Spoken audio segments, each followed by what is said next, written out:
Alright, you guys, we're back, and we're going to be going into a little bit more of a complex thing. And I think that for me, the hardest part of the body to really wrap my head around is going to be the shoulders, right? And so, just like the hips, the shoulders both have a ball and socket joint that are involved, but where the hips, pretty much we have this big solid bony structure called our pelvis that everything attaches to. It's in a lot of ways less complicated, whereas when we're talking about the chest and shoulders and arms and all that, we have basically this floating bone that and actually pretty much everything here is floating, right? We just, our rib cage and our spine, they're the only things that's really grounded and attached in the same way as everything else in your body. So we end up with this kind of floaty structure that makes up our upper body.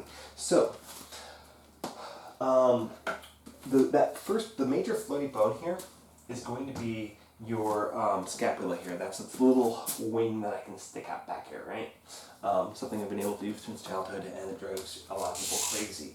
Let's go ahead and do this one in orange. So this little asterisk here is pointing to the front of your clavicle, or your scapula, which basically comes in underneath your clavicle and kind of sticks out a little bit to the front here, right? It goes through your chest cavity a little bit. And so we have this wonderful little muscle here that anchors your scapula to your chest in the front side. So that is going to be your pec minor. So if you think about it, this muscle, when it shortens, it does this, right? It pulls us to the front. If our shoulders elevate, we naturally have this tendency to come to the front as well when we elevate. And so that when we have this kind of rounded forward position, which yes I do have because I'm a wrestler and a boxer and I've done a lot of things that kind of put me in that position, this tends to be a more of a tight muscle for a lot of people. So that is going to be your pec minor. Now, your pec majors, we have, I want to kind of say that we have two major heads to what we think of as being our pecs, right?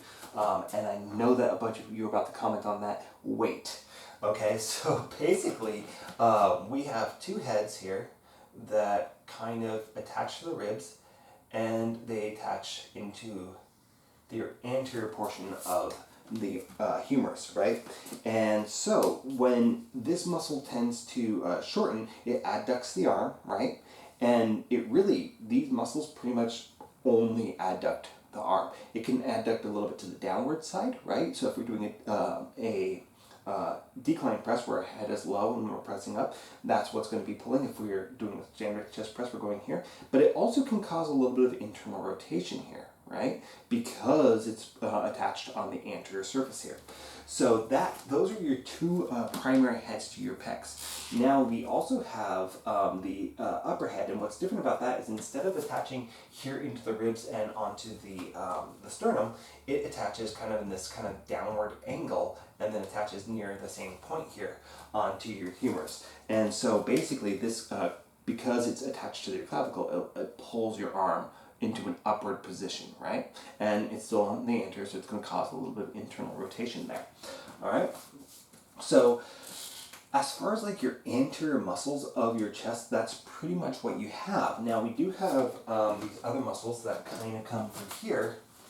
And if your ribs are going mostly lateral here, these kind of go in a little bit of a diagonal here, and that is called your serratus anterior. Now, to understand your serratus anterior, it basically comes into here and it attaches to your clavicle on the back end, not your clavicle, your scapula, right? And then it comes down here. And so when it shortens, what it does is it brings your scapula to the front of your chest. Now, this is one of the reasons why when people have a kyphotic posture, right, they get down into here, because these muscles run in a downward angle, yes, they do kind of push your spine through so that you have that little push there, but they also pull your scapula down as they do so.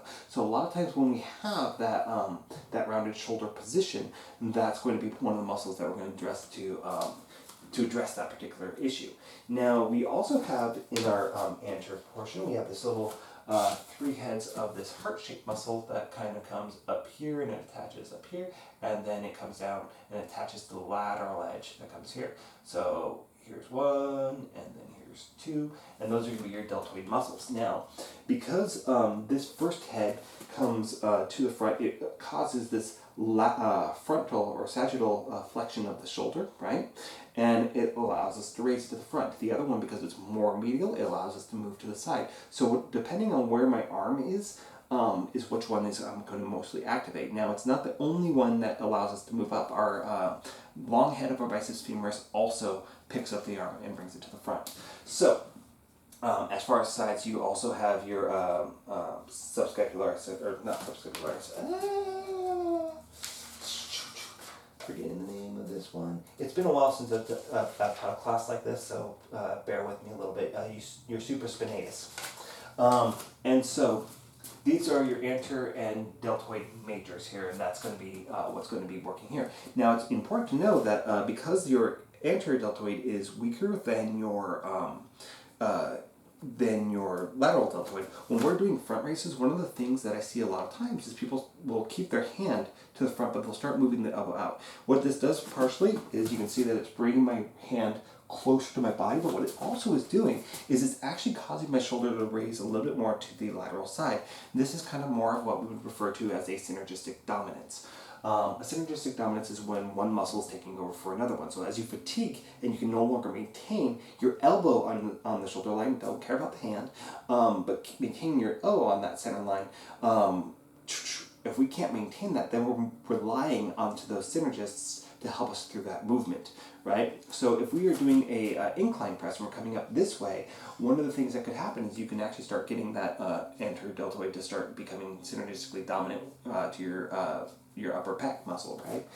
So we have to kind of watch out for little movement pattern changes that can indicate that we are starting to see a little bit of a synergistic dominance. And we talked about that in kind of more vague terms when we were talking about the lower body and the spine. So that is your serratus anterior. And so coming back to this back side of the body, we talked about this one already, which is going to be your latissimus dorsi, which kind of actually attaches kind of internal here and a little bit to the inside, so it's going to cause internal rotation of the arm, and it's going to come down here into the thoracolumbar fascia, and that is your latissimus dorsi, right? So that's going to be another muscle that tends to be really, really overactive. It tries to help support the spine and can become fatigued for that. And it can cause some other funkiness that happens in here. So moving on, what we have here, if we look in between your scapula, and it's going to be kind of starting underneath your scapula, we have the upward diagonally moving muscles that move like this, and that is going to be your rhomboids. And so what that does is it causes your scapula to come together. Like I said before, these muscles or these bones are floaty, right? They're not grounded into your ribcage. They have to be able to move. And so this is one of the muscles that works really, really hard to stabilize that. And other muscles that are kind of going to be working together for that, right? We have this muscle here that's going to be attaching to the humerus, and I want to double check that I am correct on that. Is insertion, spinal scapula, spinal plexus. Okay. So it's going to actually attach right here into your scapula, right? And pull your scapula back and down. This is going to be your lower head of your trapezius. And then your medial head is going to be kind of just moving mostly parallel here, right? Bringing these two together. And then we have our upper head, right? Which is going to elevate the spine along with, or elevate your shoulders and your scapula along with the levator scap, right, which feeds in up your neck, right? So the levator scap's going to be up here, your upper trapezius is going to feed more in the diagonal there. And this kind of goes back to talking about the pec minor here. So when your lower two segments of your trapezius and your rhomboids and your serratus all become fatigued and become tired, what's going to happen is that this top trapezius and the levator scap become synergistically dominant, or they become dominant, right? And so what that does is it raises your shoulders up. Now remember that pec minor is going to be acting as an anchor, and this is one of the reasons why I don't think that starting off with stretching your pec minor or foam rolling into it with a lacrosse ball or something like that is not necessarily what you really should be doing for this, because a lot of times it's going to be this upper trapezius that's going to be kind of causing that elevation, which is going to be causing this to stay at the same tension and thereby causing you to curl in and round your shoulders forward.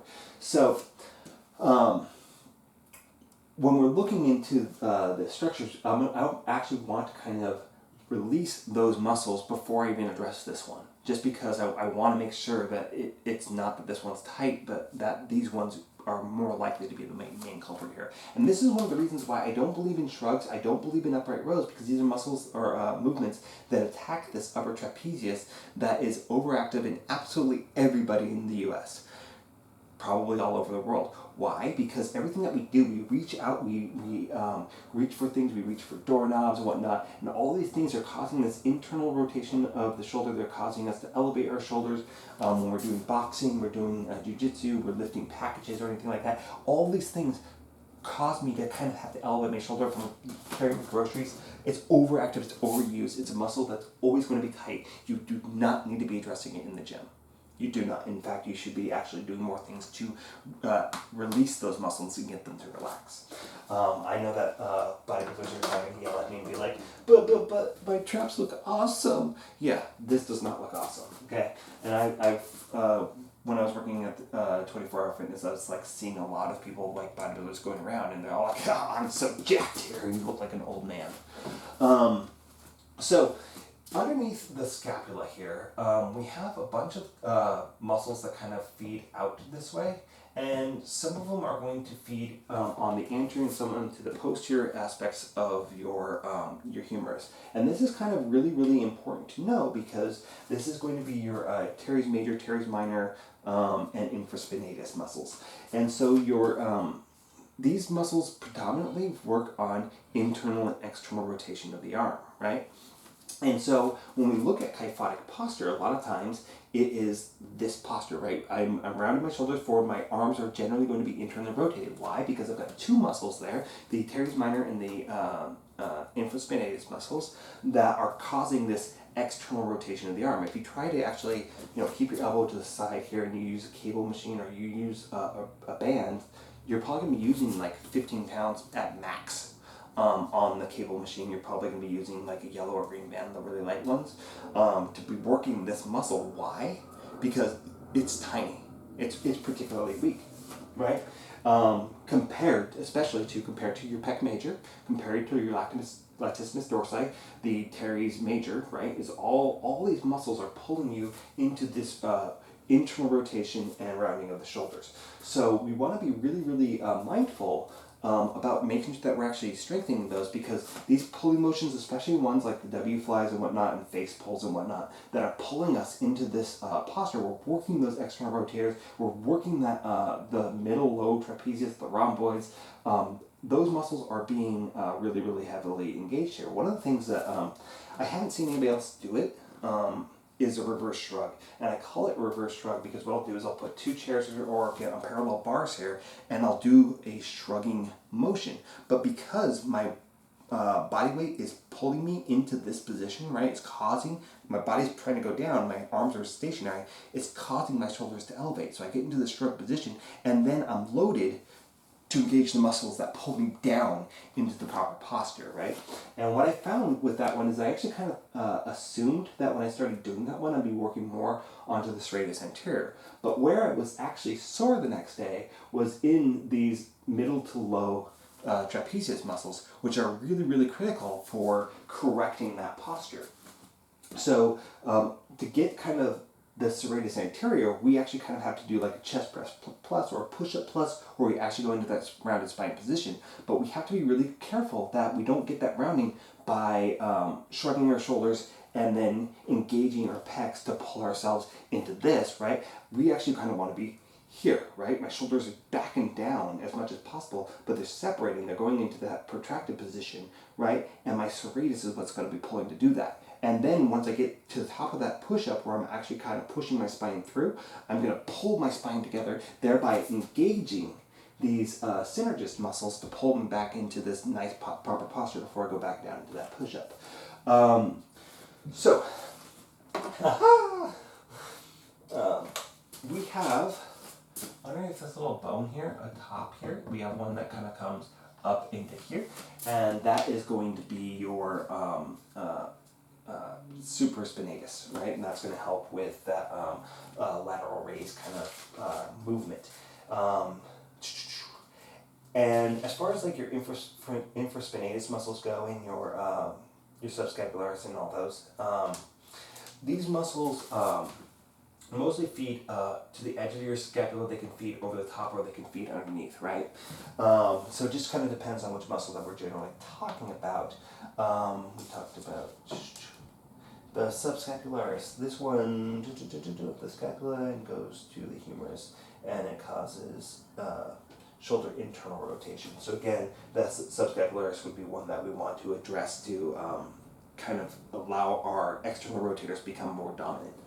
All right, before we get into arm musculature, because I think that's going to be another long video, I'm going to go ahead and leave this one right here, and then we'll come back. All right?